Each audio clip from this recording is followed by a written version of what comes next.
Nosso estudo dessa noite prossegue na carta de Paulo aos Efésios, no capítulo 5. Hoje nós vamos ver o capítulo 5, versículos de 15 a 17.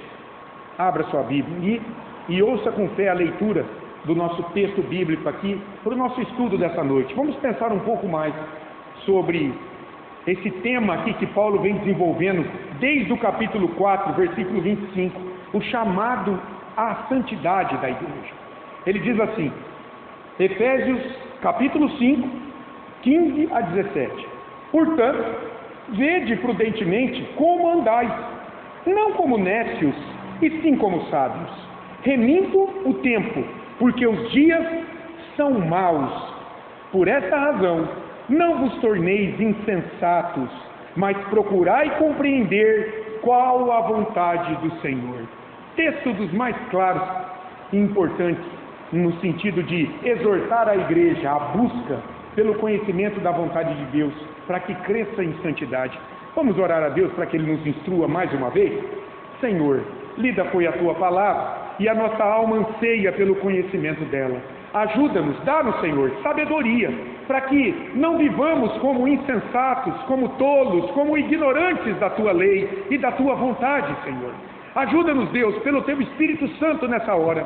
Aqueles que também ouvirão esse estudo posteriormente pelo canal da igreja. Ó Deus, que o Teu Espírito a todos nos instrua, que seja assim para a honra e glória do Teu nome. Que saiamos daqui um pouquinho mais conhecedores de quem o Senhor é, da Tua vontade para a vida da Tua igreja, para a vida do Teu povo, Senhor. Assim oramos em nome de Jesus. Amém. Nós vimos no último estudo, o último estudo foi aí de Efésios 5, versículo 6 até o 14. A gente viu que para o crente viver como filho da luz, o título do estudo era Viva como filho da luz. Paulo falou 3 coisas ele precisa fazer. Em primeiro lugar, ele precisa fugir de falsas doutrinas, de falsos mestres, da mentira. Em segundo lugar, ele precisa viver sua vida produzindo o fruto de bondade, justiça e verdade, sempre discernindo se as suas obras são ou não aprovadas diante de Deus, não podendo ser participante e nem cúmplice das obras infrutíferas das trevas na vida daqueles que não conhecem a Deus. Antes, ele precisa denunciar essas obras das trevas publicamente, para que os seus praticantes se envergonhem daquilo que estão fazendo, esperando em Deus, que Deus possa, de alguma forma, alcançar pela sua graça essas vidas que praticam obras das trevas infrutíferas, para que de filhos das trevas, de filhos da ira, de filhos da desobediência, essas pessoas partam para serem filhos da luz, filhos da obediência, filhos do amor de Deus. E no texto de hoje, o que a gente vai ver? Paulo aqui, vocês já perceberam, ele continua a enfatizar que o crente, como um filho da luz, ele deve viver atento, de maneira sábia e tendo a vontade de Deus no centro da sua vida. Daí o título aqui desse estudo, meus irmãos, não viva como tolo, como ignorante da vontade de Deus, mas viva como sábio. Olha o versículo 15 comigo. Portanto, vede prudentemente como andais, não como nécios, e sim como sábios. Essa conjunção aí, portanto, né? Ele está dizendo assim, ele está dando sequência àquilo que ele falou antes. Então ele disse assim, antes, se vocês são filhos da luz, não participem com os filhos das trevas das suas obras infrutíferas. Não sejam cúmplices, nem participantes dessas obras nas suas vidas, mas as reprove, as exponha publicamente com o seu testemunho, produzindo o fruto de bondade, justiça e verdade. Não durmam na vida espiritual, igreja, porque tem muita igreja dormindo. Olha o versículo 15, olha o chamado para a igreja. Versículo 14, pelo que diz, desperta, ó tu que dormes, levanta-te de entre os mortos, e Cristo te iluminará.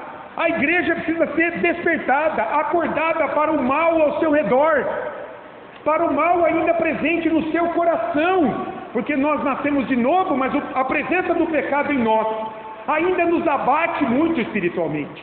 Paulo está dizendo: desperta, acorda, igreja, para o mal dentro de você, para o mal ao seu redor. Reprove isso, censure isso. E quais são as obras infrutíferas das trevas que muitas vezes nós ainda praticamos? Escorregamos no pecado, vemos pessoas praticar. Paulo falou, não é? No capítulo 4, a partir do versículo 25, ele está dizendo assim, ó: você nasceu de novo, você tirou os trapos de injustiça e do pecado, vestiu a veste nova, a veste da justiça de Cristo, uma roupa limpinha, amaciada, cheirosa, apontando ali para as vestes da justiça de Cristo, foi lavado pelo sangue de Cristo. Então, ó, deixe a mentira. Se você ficar irado contra alguém pelo pecado dele, não demore muito para ir lá se reconciliar com essa pessoa. Não se ponha o sol sobre a vossa ira. Não deis lugar à tentação, para que o ressentimento e a amargura não criem raízes no teu coração. Você não gosta de trabalhar? Rapaz, vai trabalhar. Deixa de furtar. Não roube mais. Vai trabalhar agora, para que você ajude o necessitado. Não saia da vossa boca nenhuma palavra podre, torpe, mas a que transmita graça. Não entristeça o Espírito de Deus. Longe de você toda amargura, cólera, ira, gritaria, blasfêmia, toda maldade. Amai-vos intensamente uns aos outros, porque todos vocês foram comprados, lavados pelo mesmo sangue, batizados pelo mesmo Espírito. Fujam da imoralidade sexual. Paulo está dizendo, isso aqui são obras infrutíferas das trevas. Estão presentes em nós e no mundo. Temos que lutar contra elas e pô-las a público para que sejam rejeitadas. Ele está dizendo: não participem dessas obras. Sabe quem participa dessas obras? Os tolos, os insensatos, os ignorantes da vontade de Deus. Por isso que ele começa o versículo 15 dizendo assim, ó: portanto, vede prudentemente como andais. O verbo andar aqui significa como vocês vivem. Como é que vocês estão vivendo? Qual é o estilo de vida de vocês? E esse advérbio de modo, prudentemente, ele é interessante. Lá no original ele significa exatamente, de maneira cuidadosa e consciente. Preste atenção como você tem vivido. Ele já havia falado isso. Lá no capítulo 5, versículo 10. Olha o que ele diz: provando sempre o que é agradável ao Senhor. O provar aqui é, à luz da vida, discirna, consiga julgar, valorar aquilo que Deus aprova e rejeite o que Deus desaprova. Vede cuidadosamente, de maneira exata, como é que você está andando, vivendo, se comportando na vida diária. E sabe o que isso aqui nos mostra, irmãos? É que doutrina e prática cristãs andam de mãos dadas. Doutrina e a prática. Uma não pode viver dissociada de novo. Os teólogos chamam de ortodoxia e ortopraxia. A doutrina, a teologia tem que ser vista na prática da vida.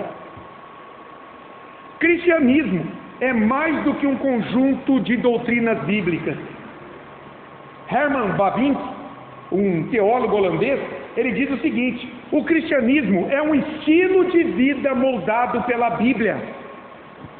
As verdades que Deus revela aqui sobre ele é para moldar a nossa vida, é para moldar a vida da igreja. Então, você não está aqui nessa noite só para encher a sua mente com conhecimento intelectual, não. Você está aqui para conhecer e viver o que você conhece. Entende? Exatamente, essa é a diferença no texto do tolo e do sábio. Quem é o tolo, o nécio, o louco e o insensato na Bíblia? Você vai ver muito isso no livro de Provérbios. O livro de Provérbios fala do tolo, do insensato, do louco, são todos sinônimos. Para quê? Para aquele que despreza a sabedoria da palavra de Deus, estabelecendo seus próprios caminhos. Ele pode conhecer intelectualmente a Deus, mas não se deixar conduzir por esse conhecimento. Quem é esse, hein? que é um cabeção em Bíblia, mas não consegue viver aquilo que conhece. É o cristão nominal, é o religioso, é aquele que diz assim: eu estou salvo porque eu vou na Bíblia, porque eu ouço o estudo bíblico. Mas se ele não pratica aquilo, se ele não se esforça para viver aquilo, ele é um cristão nominal. Então, essa é uma forma dele conhecer a Deus apenas na mente. Ele conhece, mas ele não se deixa conduzir por esse conhecimento. Ou então, de outro lado, ele pode nem conhecer a Deus no intelecto. Ele é um ignorante da palavra de Deus. Ele é um tolo nos dois sentidos. Diferente do sábio, que conhece Deus e busca mudar a sua vida, moldar a sua vida, pautar a sua vida, mente, emoções, conduta, a partir desse conhecimento. Então, irmãos, sabe o que é sabedoria na Escritura? Sabedoria na Escritura é o conhecimento de Deus aplicado na vida. Isso é ser sábio. E tem um texto no livro de Provérbios, vai comigo lá em Provérbios capítulo 1. Deixa aberto aí em Efésios, vale a pena a gente ler, irmãos. É lindo, é belíssimo. Provérbios capítulo 1. O livro da sabedoria.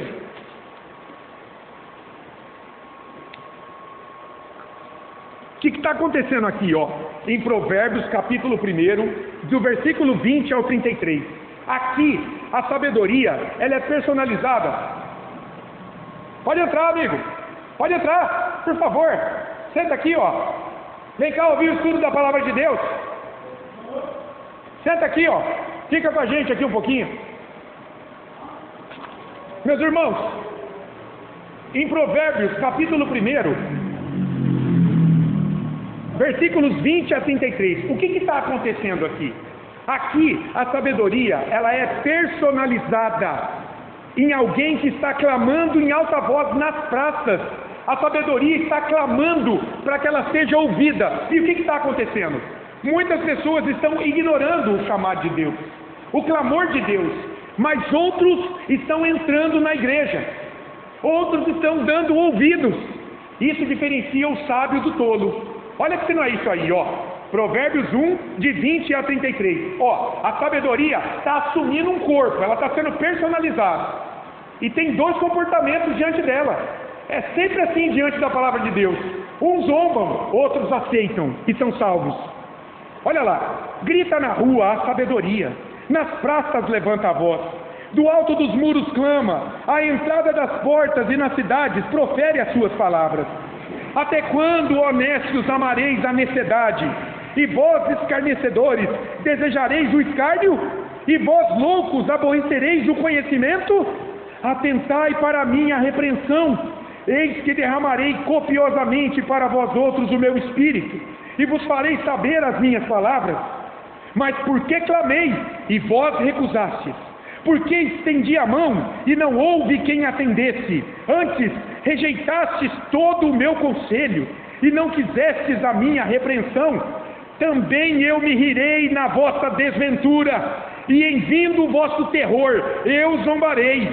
Em vindo o vosso terror, como a tempestade, em vindo a vossa perdição, como o redemoinho, quando vos chegar o aperto e a angústia, então me invocarão, mas eu não responderei. Procurar-me-ão, porém não me hão de achar, porquanto aborreceram o conhecimento e não preferiram o temor do Senhor, não quiseram o meu conselho e desprezaram toda a minha repreensão. Portanto, comerão do fruto do seu procedimento, e dos seus próprios conselhos se fartarão. Os nécios são mortos por seu desvio, e aos loucos a sua impressão de bem-estar os leva à perdição. Mas o que me der ouvidos habitará seguro, tranquilo e sem temor do mal. Olha o que está acontecendo aqui. A sabedoria está clamando para que seja ouvida. Pessoas estão dizendo: não quero a palavra de Deus, não quero esse Deus, não quero confiar em Jesus, quero continuar vivendo a minha vida desse jeito. O que vai acontecer? Na hora da angústia, do aperto, eles vão buscar a Deus. Deus vai dizer: não, agora você busca os seus ídolos, busque o seu jeitinho, eu não o ouvirei, porque eu clamei e você não me ouviu, eu chamei e você me recusou. e o texto termina: mas o que me der ouvidos habitará seguro, tranquilo e sem temor do mal. Paulo está dizendo para a igreja: não vivam como tolos, como aqueles que são chamados pela sabedoria de Deus e dizem eu não quero, mas vivam como sábios, aqueles que conhecem Deus, conhecem a sua palavra e estão lutando para caminharem com esse Deus, mesmo em meio a muitas provas. A palavra nécios que ele usa aqui, volte lá para o texto de Efésios 5:15. A palavra nécios é a palavra asophos no grego, significa sem sabedoria, sem conhecimento, um insensato, um ignorante. E que conhecimento que essa pessoa não tem? Não é o conhecimento da ciência, não é o conhecimento dos métodos humanos, é o conhecimento de Deus, da vontade de Deus. Então, não viva sem o conhecimento dessa vontade, viva como sábio. É a palavra sophos, ou com sabedoria, com entendimento da vontade de Deus. Agora, sabe o que é interessante? Ser sábio não é não errar jamais. Ser sábio não é não pecar mais. Ser sábio na Bíblia, meu irmão, não é ser perfeito, mas é aplicar a palavra de Deus em nossa vida prática, lutando o tempo todo para que essa palavra seja cada vez mais crescente em nossas vidas. Ser sábio é aprender com os erros, com os desvios da vontade de Deus e lutar para mortificá-los cada dia mais.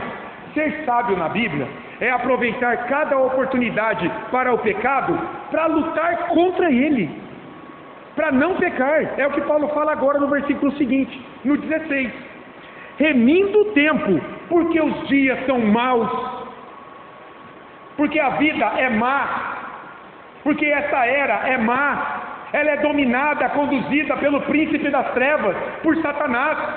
E pessoas, para se verem livres dessa potestade, desse poder dominador, precisam caminhar debaixo do sangue de Jesus Cristo, despertas pelo Espírito Santo. Olha que interessante, Paulo fala aí no versículo 16, esse texto parece difícil, né? Remindo o tempo, porque os dias são maus. O que ele está querendo dizer, hein? Tem duas palavras para tempo no grego. É a palavra cronos e é a palavra kairos. A palavra cronos é o tempo de hora, minuto, semana, mês. É o tempo cronológico. Cronológico vem de cronos.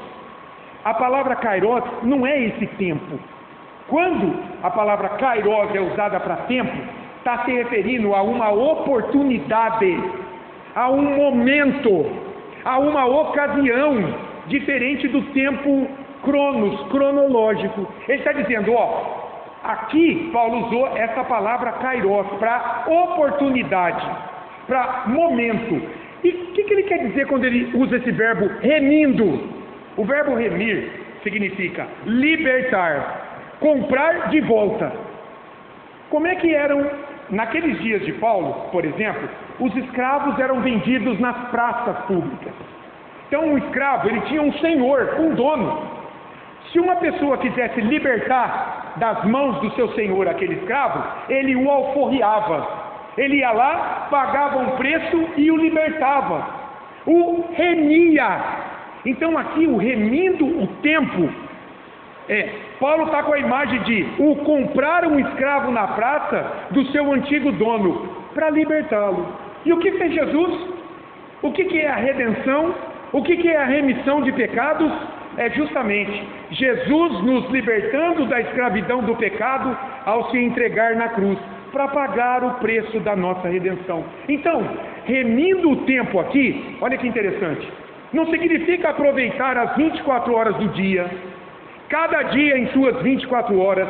Tem uma filosofia muito conhecida, é a do Carpe Diem. Vocês já ouviram falar do Carpe Diem? O que significa Carpe Diem? É um modo de viver a vida. Carpe Diem é: viva intensamente cada minuto da vida, sem limite, sem regras, sempre buscando o que te faz feliz. Tem muita gente que vive nessa base a sua vida. Carpe Diem, aproveite ao máximo, como se não houvesse amanhã. Paulo não está dizendo isso aqui, quando ele fala remindo o tempo. Aqui, remindo ou resgatando o tempo, significa as oportunidades de cada dia. Cada oportunidade, cada momento que temos no dia para mortificar o pecado que opera na vida humana. Até quando? Até o retorno de Cristo. Remindo o tempo, aproveitando as oportunidades para resgatar a nossa vida, o nosso coração do pecado cada dia mais, é derrotar os inimigos de Cristo. Há inimigos sobre a tua vida: o diabo, os teus desejos corrompidos do coração, o mundo que conspira contra Deus.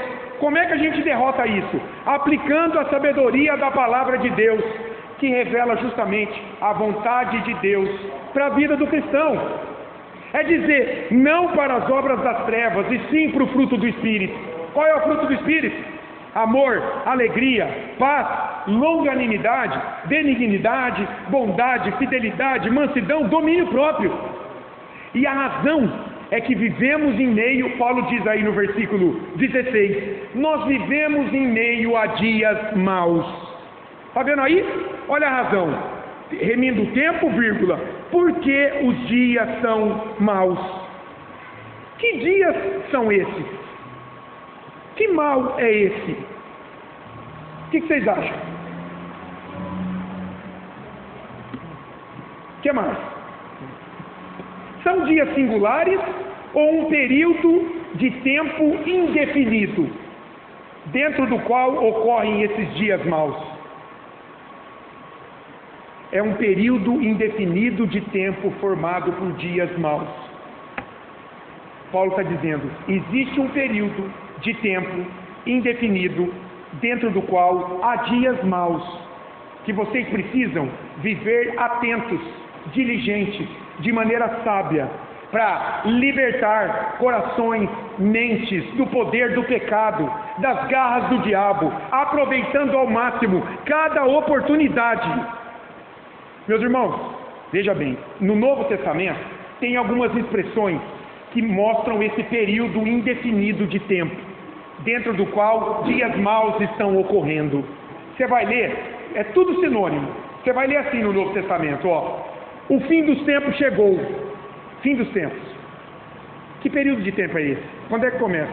Quando é que termina? Você vai ler, vivemos nos últimos dias. É uma expressão. Que últimos dias é esse? Quando começa esses últimos dias? Quando termina? Mas tem outra expressão. Essa era caída em pecado. Que era caída? A era aqui é um tempo indefinido. Quando começou? Quando terminou? Jesus, no seu sermão escatológico, lá em Mateus, ele fala do princípio das dores. Vai haver um tempo em que a opressão sobre a igreja vai aumentar. Quando é que começa? Quando é que termina? Ó, o que significa tudo isso? O fim dos tempos chegou, vivemos nos últimos dias, uma era caída em pecado, o princípio das dores. Quando é que inicia isso? Quando é que termina isso? Esse período de tempo, ele vai da primeira vinda de Cristo até o retorno de Cristo. Então essa era caída, má, onde a igreja vem sendo oprimida, vai da vinda de Cristo, desde a encarnação de Cristo, e vai terminar com o seu retorno. São os últimos dias. Quando você lê no Novo Testamento, os últimos dias, tem pessoas que entendem assim, ó, é um período, que período de tempo é esse?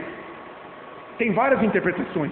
A teologia reformada, quando olha para a Bíblia, ela vê esse período de tempo, esses últimos dias, como a vinda e a volta de Cristo. Esse período de tempo que medeia entre a vinda de Cristo e o seu retorno são os últimos dias. É o milênio escatológico de Apocalipse 27. Sabe aquela briga de 1000 anos? Que é aí? Amilenista, pré-milenista, pós-milenista, Jesus vem e inaugura o milênio, ou o milênio termina e depois Jesus vem, ou o milênio já está correndo. Esse milênio é 1000 anos literais ou é um período indefinido de tempo? A teologia reformada diz, não pode ser um milênio literal, é muito ingênuo pensar assim. O livro de Apocalipse tem muitas imagens, figuras. É claro que se refere a uma época, a um período, Está vendo? Aqui o tempo não é cronos, é kairos. A mesma palavra usada, o mesmo substantivo que Paulo usou aqui no versículo 16, remindo o tempo, resgatando essa era maligna, caída em pecado, onde o príncipe das trevas tem caminhado, tem escravizado pessoas. Paulo está dizendo para a igreja: cuidado, vocês têm que viver assim, atentos, para trazer a libertação do Evangelho a esse tempo aqui. Essa era dentro da qual o reino parasita do diabo está atuando, claro, sempre debaixo da soberania divina. Pois bem, dentro desse período de tempo que medeia entre a vinda de Cristo e o seu retorno, é preciso que a igreja aproveite as oportunidades para derrotar os inimigos de Cristo, testemunhando diante de um mundo mau da sabedoria de Deus revelada na sua palavra. Como fazer isso? Por exemplo, lá em Romanos 12, de 1 a 2, olha o que Paulo fala. Romanos 12, de 1 a 2. Como é que a igreja vai testemunhar dessa sabedoria?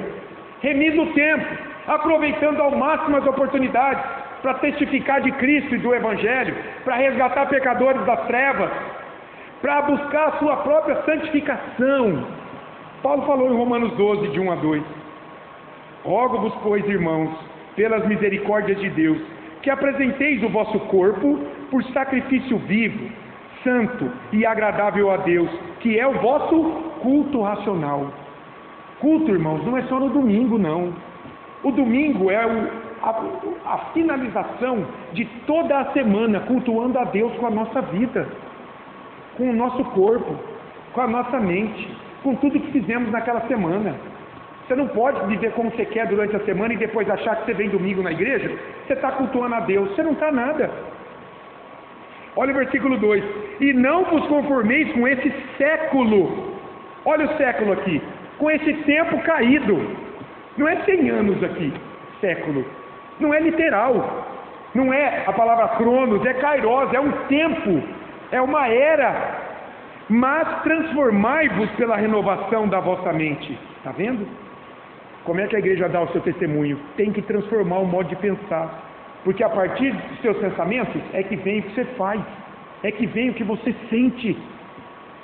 Para que experimenteis qual seja a boa, agradável e perfeita vontade de Deus. Paulo, meus irmãos, ele está exortando a igreja a não ser ingênua, inocente, no sentido de viver como tola, como alguém que não tem interesse e não conhece essa realidade espiritual mais profunda do pecado, atuando em todo o tempo e em todo lugar, levando pessoas a ofenderem a santidade de Deus, com um estilo de vida ímpia, pecaminosa. Ela deve fugir disso, não ser tola, não se aliar, não ser cúmplice, não participar com essas pessoas, mas buscar o tempo todo, com o máximo empenho e consciência do mal ao redor, entender, discernir, separar do mundo ao seu redor e em si mesma. O que? Aquilo que está de acordo com a vontade de Deus, daquilo que não está. Olha o versículo 17. Por esta razão, que razão? Porque os dias são maus, porque a gente vive num mundo caído. Por esta razão, não vos torneis insensatos, tolos, loucos, mas procurai compreender qual a vontade do Senhor. Veja, não vos torneis insensatos, quer dizer, não assumam o estilo de vida de um tolo, de um ignorante da vontade de Deus. O texto aqui não fala de perder salvação, como se alguém que fosse sábio, eleito, deixasse de ser por assumir um estilo de vida ímpio e tendo perdido a sua salvação. Não é isso. Quem está na igreja e começa a viver no mundo sem arrependimento e fé, jamais foi membro da igreja de Cristo. Jamais participou do corpo invisível espiritual, jamais foi unido a Cristo espiritualmente. O texto não fala de perder salvação aqui, fala de santificação. Um salvo, eleito, que deixa de vigiar, de discernir em sua vida hábitos, hobbies, pensamentos, sentimentos, desejos ímpios, que vão afastando ele de Deus, pouquinho em pouquinho, e da comunhão com o seu povo. Ele começa a alimentar pecados em vez de matá-los de fome. Tem gente que tem pecado como pet, como animal de estimação. Todo dia ele tem que dar aguinha, tem que dar ração para aquele pecado. Ele fica cultivando aquele pecado como um animalzinho que lhe dá prazer. Ele começa a alimentar esse pecado e não matá-lo de fome. Ele começa a assumir um estilo de vida tolo e abandona a sabedoria da palavra de Deus. E Deus faz o quê? Por um tempo, para tratar esse coração, para discipliná-lo, Deus deixa ele entregue a essa vida. Depois ele resgata essa pessoa. Ele não perdeu a salvação. Ele perdeu a graça da presença de Deus na sua vida. Deus vai entregar ele a sofrer por meio daquele pecado que ele está alimentando. Entenderam isso, irmãos? O texto não fala de perder salvação, fala de santificação. E como não viver como um tolo? Paulo fala na segunda parte do versículo 17, procurando compreender qual a vontade de Deus. Olha que interessante, esse procurar e compreender está no imperativo. Significa o seguinte: Paulo não está fazendo um pedido que pode ou não ser aceito, que dá resultado sendo ou não seguido. Não, ele está dando uma ordem. Ele está dizendo para a igreja: busque, se empenhe em conhecer e compreender qual é a vontade de Deus para a sua vida, e você não vai viver como um tolo. Isso me mostra que buscar compreender a vontade de Deus, não é mágico, como muita gente acha. Não acontece da noite para o dia, não é automático, demanda esforço, empenho. Olha vocês aqui nessa noite, vocês se esforçaram para estar aqui, vocês se prepararam o seu dia, deixaram coisas de lado para priorizar o quê? Estar aqui. Por quê? Porque isso demanda esforço. Meus irmãos, o que mais a igreja contemporânea carece é de estudo da palavra de Deus. Para quê? Para que as pessoas conheçam a vontade de Deus sobre suas vidas e possam viver desfrutando da vontade de Deus, que é boa, perfeita e agradável em todo o tempo, seja no sim, seja no não. Como é duro a gente aceitar a vontade de Deus, boa, perfeita e agradável, quando tudo sai contra o que a gente imagina. Quando Deus dá o que a gente pede, aleluia, glória a Deus. Mas e quando Ele não dá? Ele deixou de ser bom? Os planos dele são maiores, são mais altos do que os nossos? Agora, para chegar nesse grau de entendimento, tem que estudar a Bíblia, tem que buscar conhecer a vontade de Deus, para que o Espírito Santo te dê paz quando Deus diz não para você. Está uma aplicação do texto aqui, para a igreja, que estava sendo perseguida naqueles dias. Paulo está preso, não está? Quando ele escreve essa carta aos Efésios, está preso em Roma, ficou esperando 2 anos do julgamento, foi julgado e sentenciado a mais 2 anos. Ele está preso, 4 anos de cadeia. Como lidar? Como é que lá nos Filipenses, ele escreve da mesma prisão, ele diz lá no capítulo 4, versículo 4, alegrai-vos no Senhor. Outra vez vos digo, alegrai-vos. Como, Paulo? É porque ele conhece a vontade de Deus. Ele sabe que tudo vai terminar bem no final, a despeito dos nãos que ele tem recebido, da parte de Deus inclusive. Lembra lá em 2 Coríntios 12? 3 vezes ele pede para Deus tirar o espinho. Deus fala, não vou tirar o espinho da carne, não vou tirar. Por quê? Porque a minha graça te basta. E a graça de Deus sobre a vida de Paulo estava em Paulo ter conhecido a vontade do verdadeiro Deus. Que bênção, irmãos, que privilégio é esse, gente? Olha só, a igreja não precisa então de novas profecias, de dons extraordinários, de curas, de línguas, de manifestações poderosas, espetaculares do Espírito, de que Deus revele a você mínimos detalhes de coisas do teu futuro. Nada disso, irmãos. A igreja precisa conhecer e viver a vontade de Deus, revelada na sua palavra, para ela ser sal e luz na sua vida e em um mundo em trevas ao seu redor. É isso que a igreja precisa. O estudioso da palavra de Deus, o John Stott, ele fala assim, Deus tem 2 vontades. Primeiro, Deus tem uma vontade geral para todo mundo. Qual é a vontade geral de Deus? Paulo fala lá em Romanos 8, 29, é que a igreja se pareça cada dia mais com a imagem do seu Filho. Deus quer formar a imagem de Cristo, o caráter dele, o fruto do Espírito, que foi visto em Cristo na vida de cada membro da sua igreja. Amor, paz, alegria, bondade, benignidade, mansidão, domínio próprio, longanimidade, benignidade. Deus, essa é a vontade geral de Deus para a sua igreja, para que a igreja o obedeça e o sirva em um mundo mau. Vontade geral. Mas e a vontade particular de Deus? Aqui é o problema. Deixa eu fazer uma pergunta. O que Deus quer para a minha vida em dada situação? Eu quero a resposta de Deus. Aconteceu alguma coisa, eu quero ouvir a voz de Deus. Qual é a vontade de Deus para essa situação? Muito bem. Muito bem. Olha só, irmãos. Deus tem exatamente uma vontade particular, detalhada na vida dos seus filhos. Ele tem. Mas qual é o problema? A Bíblia não responde isso claramente. Pormenorizadamente. Em muitas coisas em nossas vidas, nós ficamos sem saber. Você vai para a Bíblia e ela não fala, por exemplo, você quer ver alguma? Eu peguei alguns exemplos. Com quem eu vou casar? Ou se eu vou casar? Se eu vou ter filhos? Quantos? Quais os nomes deles? O que eles vão fazer na sua vida? Que trabalho eu vou ter? Eu posso ou não aceitar esse trabalho que apareceu aqui na minha casa? Eu vou ter carro? Que carro? Qual a cor do carro? Se eu posso aceitar esse namorado da minha filha ou não? Se eu posso ser amigo ou não dessa pessoa? Por que isso é importante? Porque muitas pessoas fazem, elas ficam atrás de resposta para esses detalhes. E elas querem que Deus dê todos os detalhes do seu plano para elas.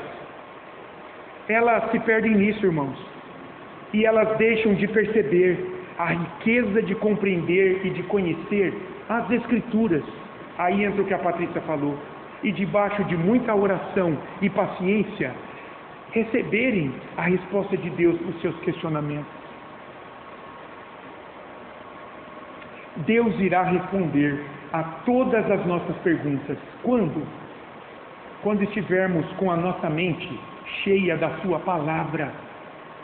Quando tivermos vida de oração, orando segundo a vontade de Deus, esperando o tempo de Deus, aí Ele vai responder aos nossos questionamentos. Há princípios bíblicos. Veja, princípios é algo maior do que os nossos problemas diários, as nossas mazelas, as nossas demandas particulares. Há princípios bíblicos que vão ajudar a responder a tudo o que acontece em nossas vidas. E nós temos que conhecê-los. Olha que interessante.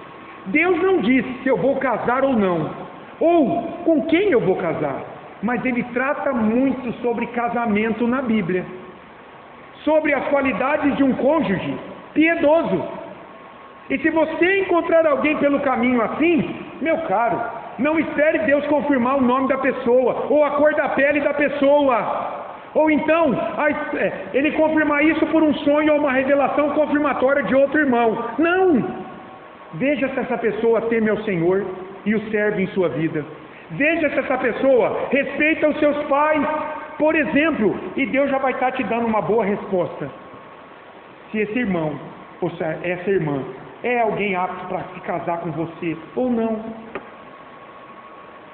Não espera Deus te dizer exatamente o tipo de emprego que você vai ter, ou confirmar o CNPJ da empresa, por um sonho, por algum outro irmão, por uma palavra perdida num post, num anúncio. Agora Deus me falou, é a terceira vez nesse dia que eu vejo essa palavra.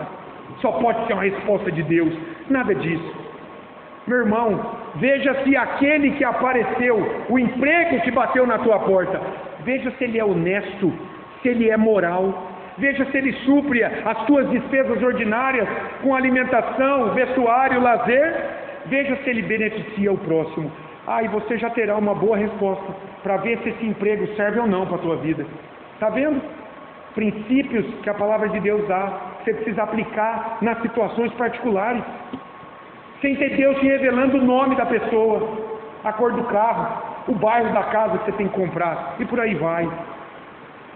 Então, meus irmãos, procurar compreender qual a vontade do Senhor não significa ter todos os detalhes da sua vontade para dada situação, mas conseguir discernir se o que está diante de você é ou não aprovado por Deus segundo a sua palavra. Olha como é mais fácil.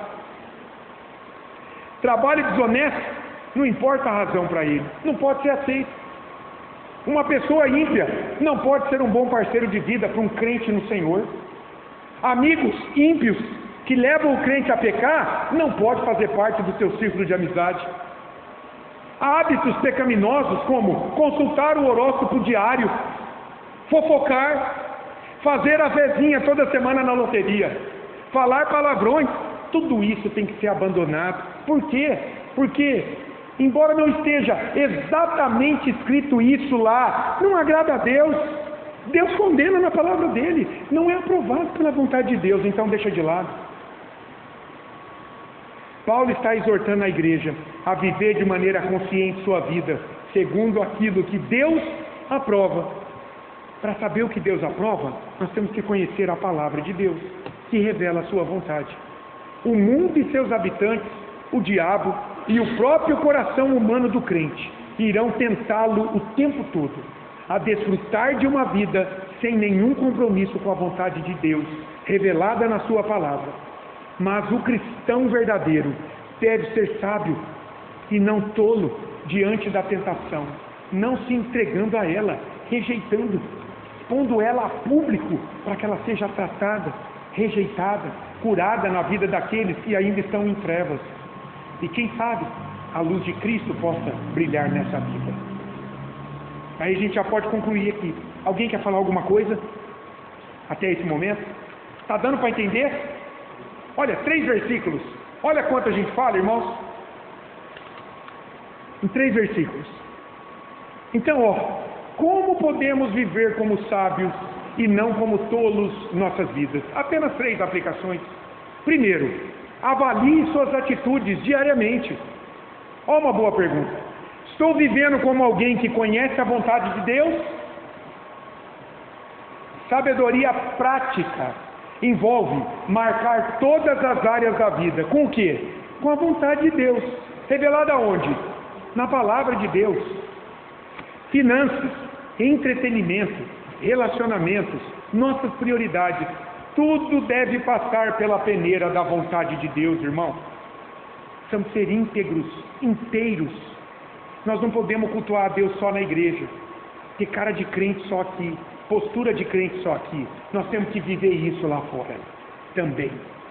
Em segundo lugar, embora o texto aqui no versículo 16 não trouxe o tempo como um tempo cronológico, as horas do dia, os dias da semana, as semanas dos meses, os meses do ano, mas trouxe o tempo aqui, a palavra kairos, como uma oportunidade, como uma ocasião em que tenhamos que salgar e ser luz nesse mundo. Embora esse não seja o ponto, é claro que o tempo cronológico é um recurso precioso.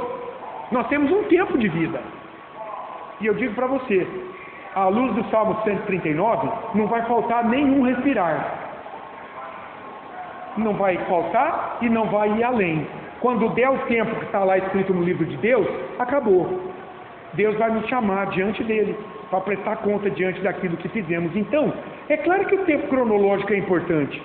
E eu te pergunto, como você usa esse tempo? Como você valoriza o tempo do teu dia? Porque 24 horas é o mesmo para o incrédulo, é o mesmo para o crente. As pessoas, às vezes, para justificar a sua falta de tempo para vir na igreja, ela fala assim: ai, mas foi tão corrido o tempo. Não, isso não é verdade. Não deu tempo. Não, não é verdade. Você não priorizou a vida da igreja. É diferente. Porque o tempo, para quem vem na igreja e para quem não vem, é o mesmo. São os mesmos segundos dos minutos.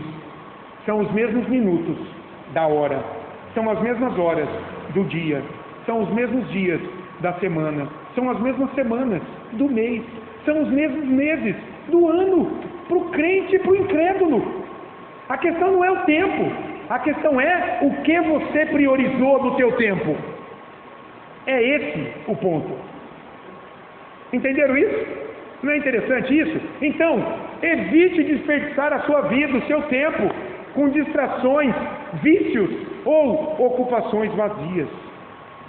Redima, liberte o teu tempo com ações que sejam eternamente significativas.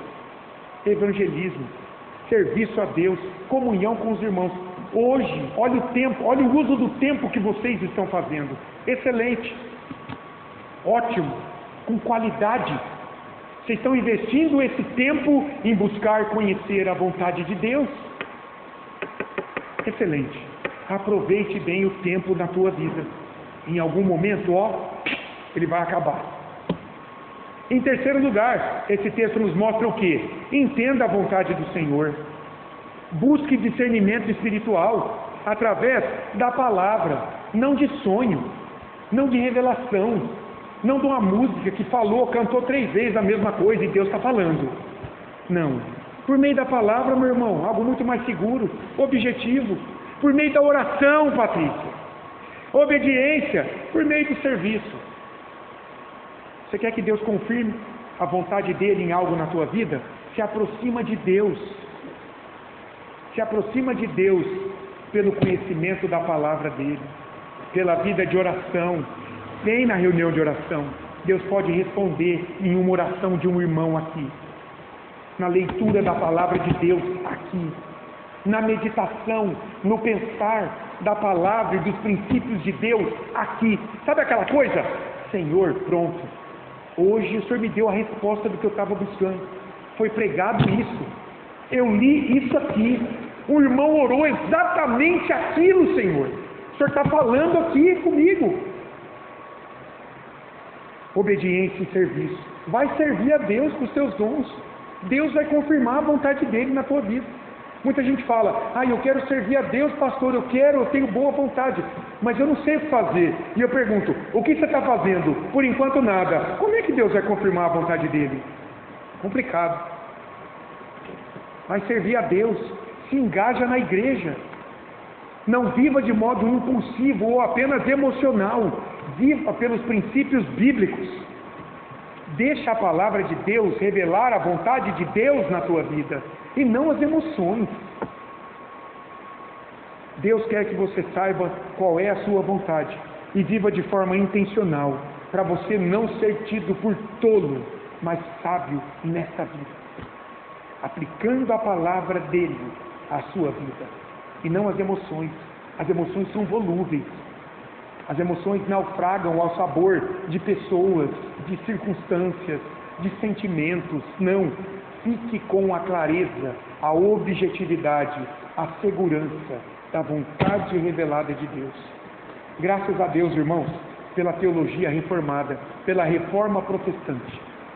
Lá no século XVI, a igreja medieval estava mergulhada nas emoções, na fantasia, nos delírios, no sentimentalismo. Os reformados falaram, nada disso, vamos voltar para a Bíblia, irmãos. Está aqui a vontade de Deus para a minha vida. É a partir da Escritura que Deus vai guiar a sua igreja. E é assim que Ele tem feito ao longo dos séculos. Alguém quer falar alguma coisa? O que vocês acharam desse estudo, irmãos? Não viva como tolo, mas como sábio. Profundo, Patrícia. O que mais, irmãos? O que vocês acharam desse estudo? O que mais chamou a atenção de vocês? Tem algo que destacou mais? Você quer compartilhar? Precisamos refletir. Refletir no quê? Nas nossas atitudes, para ver se elas estão de acordo com o quê? Com a palavra, que revela o quê? A vontade, para que a gente não viva como tolo, como ignorante do quê? Da palavra, da vontade. Irmão, em nome de Jesus, que no final da tua vida você seja reconhecido como alguém que foi sábio, não porque foi perfeito aos olhos dos homens, mas porque viveu tentando emplacar na sua vida a palavra de Deus, lutando contra, sabe aquela coisa feia em nós que é o pecado? Defeitos de caráter, imperfeições. que a gente seja reconhecido diante dos homens como pessoas que viveram para glorificar a Deus em nossas vidas, que não abriram mão da sua fé, da sua vida com a igreja, que prezaram por isso, que priorizaram o estudo, a oração, o culto a Deus. Momentos em que Deus, pelo seu Espírito, está formando em nós a imagem de Cristo, que viveu na plenitude a vontade de Deus e pode nos guiar hoje. Amém? Vamos orar para encerrar o nosso estudo? Olha aí, faz uma oração para nós aqui, meu irmão, para a gente encerrar. Faz favor, vem aqui orar alto aqui, para que saia aqui para os irmãos, para aqueles que estão participando também online, possam dizer o amém à sua oração. Ora aqui, Laís, ó, por favor. Ora aqui, ó. Depois nós vamos tirar a foto, hein? Olha aí, meu irmão. Senhor Deus, obrigado pela oportunidade, por ouvir Tua palavra, por aprender Tua palavra. Ajuda-nos, Senhor, dá-nos humildade para aprender Tua palavra e ajuda-nos a pôr em prática. Ajuda-nos a lembrar, porque dá a entender que a gente esquece do nosso desejo. Então ajuda-nos, Senhor, e conforme a imagem de Jesus Cristo em nossa vida. Amém, Senhor. Em nome do Senhor. Amém.